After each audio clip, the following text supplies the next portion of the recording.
नमस्कार, ये आकाशवाणी शिमला है।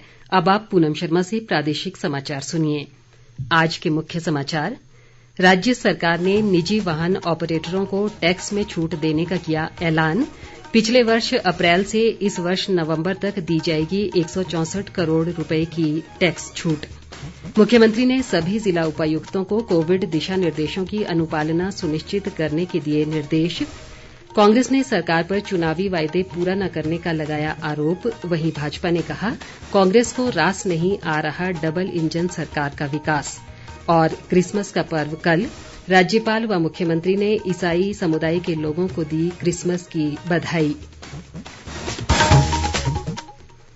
अब समाचार विस्तार से। मुख्यमंत्री जयराम ठाकुर ने निजी ऑपरेटरों को टैक्स में छूट देने का बड़ा ऐलान किया है। मंडी में आज एक पत्रकार वार्ता में उन्होंने कहा कि 1 अप्रैल 2020 से इस वर्ष 30 नवंबर तक निजी ऑपरेटरों को 164 करोड़ रुपए की टैक्स छूट दी जाएगी। इनमें निजी bus operator, school bus operator, maxi taxi और ऑटो रिक्शा ऑपरेटर शामिल हैं। उन्होंने बताया कि आज 91 करोड़ 12 लाख रुपए की राहत दी जा रही है, जबकि इससे पहले भी लगभग 73 करोड़ रुपए की छूट दी गई थी।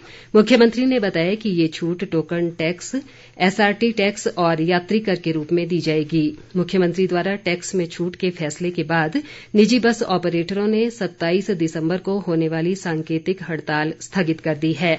राज्य निजी बस ऑपरेटर संघ के प्रदेश अध्यक्ष राजेश पराशर ने इसके लिए मुख्यमंत्री का आभार जताया है। मुख्यमंत्री जयराम ठाकुर ने सभी जिला उपायुक्तों को कोविड दिशा निर्देशों की अनुपालना सुनिश्चित करने के निर्देश दिए हैं। शिमला से आज वर्चुअल माध्यम से उन्होंने उपायुक्तों के साथ बैठक कर कोविड के नए वेरिएंट ओमिक्रॉन से निपटने की तैयारियों का जायजा लिया। उन्होंने कहा कि क्रिसमस व नववर्ष को मनाने के लिए प्रदेश में अनेक स्थानों पर पर्यटकों की संख्या बढ़ रही है और ऐसे में कोरोना संक्रमण को फैलने से रोकने के लिए प्रभावी कदम उठाए जाएं। मुख्यमंत्री जयराम ठाकुर ने आज मंडी के निकट कंगनी धार में प्रस्तावित शिवधाम के निर्माण कार्यों का जायजा लिया और इस महत्वाकांक्षी परियोजना की प्रगति की समीक्षा की।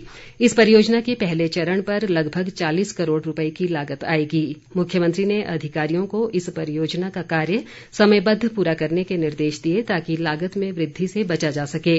उन्होंने कहा कि राज्य पर्यटन विकास निगम द्वारा ये परियोजना नई राहें नई मंजिलें योजना के तहत क्रियान्वित की जा रही है। जयराम ठाकुर ने कहा कि शिवधाम प्रदेश में आने वाले पर्यटकों के लिए आकर्षण का केंद्र होगा और इसमें 12 ज्योतिर्लिंगों की प्रतिकृतियां स्थापित की जाएंगी। ये परियोजना अगले वर्ष जुलाई तक पूरी हो जाएगी।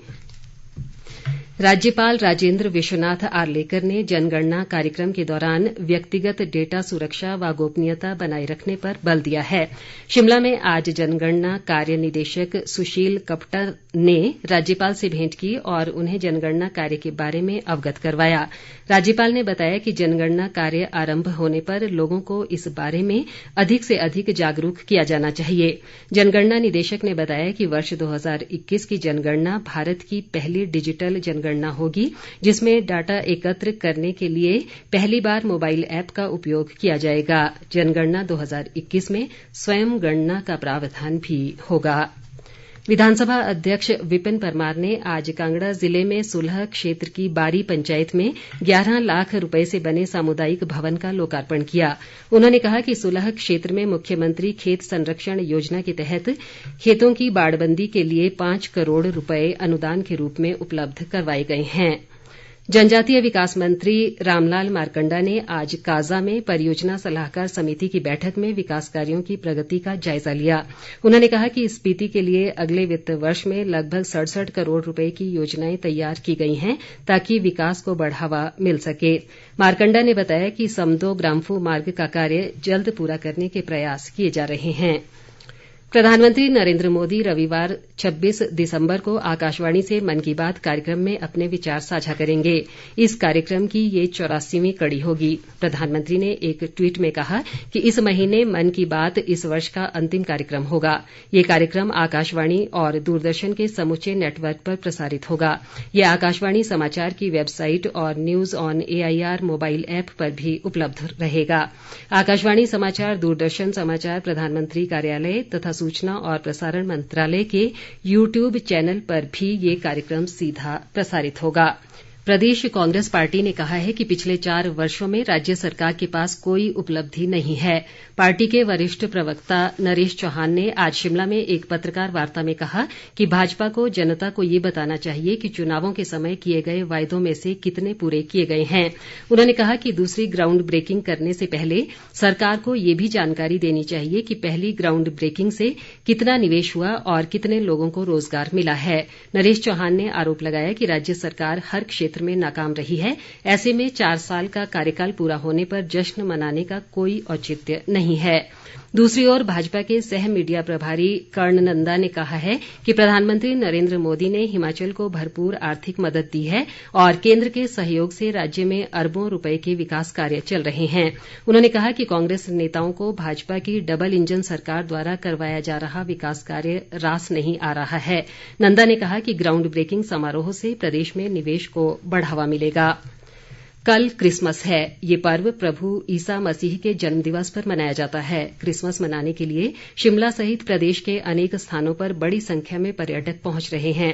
राज्यपाल राजेंद्र विश्वनाथ आर्लेकर और मुख्यमंत्री जयराम ठाकुर ने क्रिसमस की पूर्व संध्या पर प्रदेशवासियों, विशेषकर ईसाई धर्म के अनुयायियों को शुभकामनाएं दी हैं। प्रदेश कांग्रेस अध्यक्ष कुलदीप राठौर ने भी क्रिसमस पर्व पर ईसाई समुदाय को बधाई दी है। ग्रामीण विकास व पंचायती राज मंत्री वीरेंद्र कंवर ने आज ऊना में राज्य स्तरीय युवा उत्सव का शुभारंभ किया।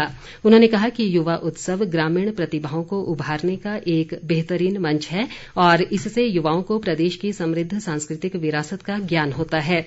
इस युवा उत्सव में सिरमौर व लाहौल स्पीति को छोड़कर अन्य सभी जिलों से 15 से 29 वर्ष की आयु के 500 से अधिक युवा भाग ले रहे हैं। इस बीच वीरेंद्र कंवर ने कुटलैहड़ क्षेत्र के बुढ़वार में 22 लाख रुपए से बने पशु औषधालय का उद्घाटन भी किया। आज राष्ट्रीय उपभोक्ता दिवस है। इस मौके पर प्रदेश में कई कार्यक्रम आयोजित कर उपभोक्ताओं को उनके अधिकारों के बारे में जागरूक किया गया। हमीरपुर में उपभोक्ता संरक्षण संगठन की बैठक हुई, जिसकी अध्यक्षता संगठन के अध्यक्ष अधिवक्ता सुशील शर्मा ने की। इस दौरान उपभोक्ताओं के अधिकारों और उन्हें आ रही समस्याओं पर चर्चा की गई। सुशील शर्मा ने कहा कि मेडिकल कॉलेज हमीरपुर की कार्यप्रणाली से वरिष्ठ नागरिक खुश नहीं है और अस्पताल में वरिष्ठ नागरिकों को प्राथमिकता दी जानी चाहिए। राष्ट्रीय उपभोक्ता दिवस पर खाद्य आपूर्ति विभाग द्वारा कोई कार्यक्रम आयोजित न करने को लेकर भी बैठक में निंदा प्रस्ताव पारित किया गया। जनजातीय क्षेत्र पांगी की सेचू पंचायत के मूर्च भटोरी वार्ड में पिछले कुछ दिनों से पेयजल की आपूर्ति न होने से लोगों को परेशानियों का सामना करना पड़ रहा है। वार्ड सदस्य मागी शर्मा ने कहा कि विभागीय कर्मचारियों से शिकायत के बावजूद भी 15 दिन से समस्या का समाधान नहीं हो पाया है।